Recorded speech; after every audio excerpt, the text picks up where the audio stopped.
I need you to see what you've done. Dubai should have died long ago.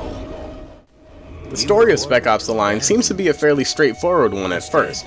You assume the role of Captain Martin Walker, the leader of a Delta operative squad sent into Dubai to locate any survivors after the devastating sandstorms hit the city. However, through the course of the game, Spec Ops: The Line turns into a much more complex game, and by the end, it can leave you with a lot of unanswered questions, especially if you paid attention. Now before you go any further, I want to warn you, this video is a story analysis and explanation video, which means it's going to be completely full of spoilers. If you have not played Spec Ops: The Line to its finish, then I would urge you not to watch this video. Don't ruin a great game for yourself, because honestly, the story is all the Spec Ops: The Line really has going for it. Now that's not a negative, that's just to say it's the best part of the game. So without further ado, you have been warned, let's get on with the analysis. Spec Ops: The Line opens up with an on-rails helicopter turret section. By gameplay standard, this is pretty boring, but story-wise, this is probably the most essential part in the whole game. Now there are a couple of different ways to interpret this scene. The first is just that it's a standard flashback, something that already happened to the characters. Another way of interpreting this is that this is the very last moment of all of our main characters' lives. In a developer interview with Walt Williams, the lead writer for Spec Ops: The Line, he brings up this point of view that Walker and pals actually die in this helicopter crash that opens the game. This also happens to be the way that I interpret it, mostly because I read the interview.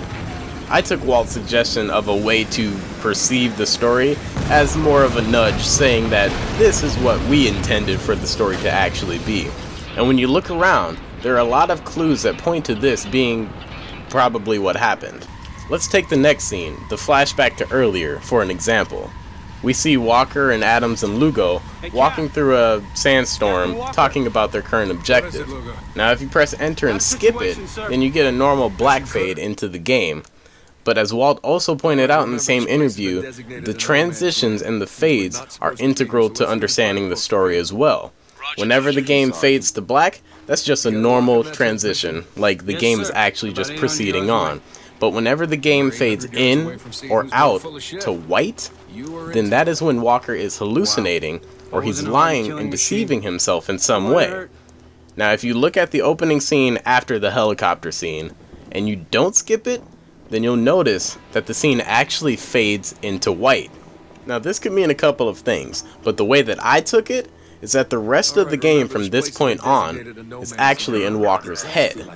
The whole game from this point to the second helicopter scene is sort of a flashback of Walker reliving his very last moments alive. This theory is supported by some kind of weird thing going on in the very first chapter, like Conrad's speech being heard by Walker but not Adams or Lugo, or seeing Conrad's face on the side of a delivery truck. We also see pictures on billboards and paintings on walls of people with their eyes scratched out in front of horrific acts of violence, showing the environment reacting to the horrible things that are going on around you that normally wouldn't happen in reality. Now like I said before, the way that I'm interpreting this is that Walker died in the helicopter crash that opens the game. So everything from the beginning to the second helicopter crash is him reliving the events. So he doesn't know that he's dead, which is why he still hallucinates the same things that he did when he was alive. Now this is all great and wonderful. It gives us an explanation for what happened from the beginning to the second helicopter scene. But what happens after? What I think is that what happens after the helicopter scene is all Walker making his way through hell. Yeah, that's right, hell, like the iconic fire and brimstone. Except for Walker, it's not quite the same. Walker's hell is being stuck in Dubai with all of the horrible things that he's done to the people that he claims to be trying to rescue. I mean, the first thing that Walker sees when he wakes up from the helicopter crash is the Burj Khalifa on fire and has Conrad reprimanding him for everything that he's done. Everything that happens after the second helicopter crash is downright sadistic. You watch Lugo get maimed by a bunch of civilians, and then the game all but forces you to mow down those civilians. Again, the same people that you claim to be trying to save.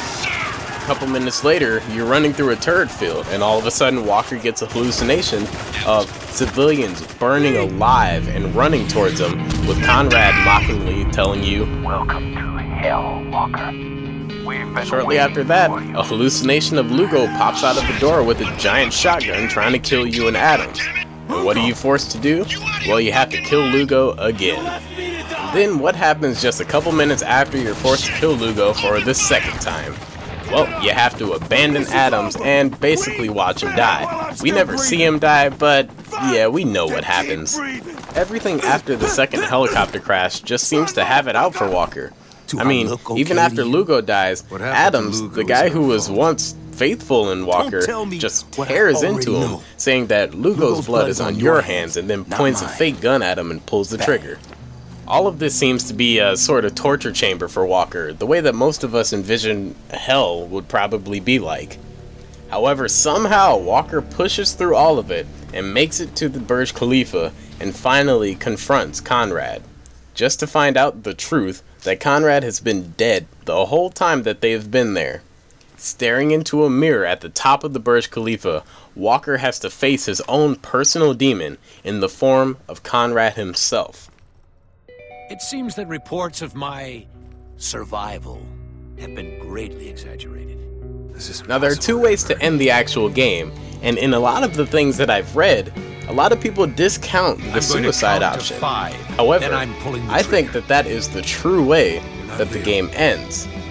If we look at Conrad as Walker's personal demon, who doesn't want him to escape from this hell, and just wants to torture him for the rest of eternity, then the suicide option is probably the only way that Walker can get out.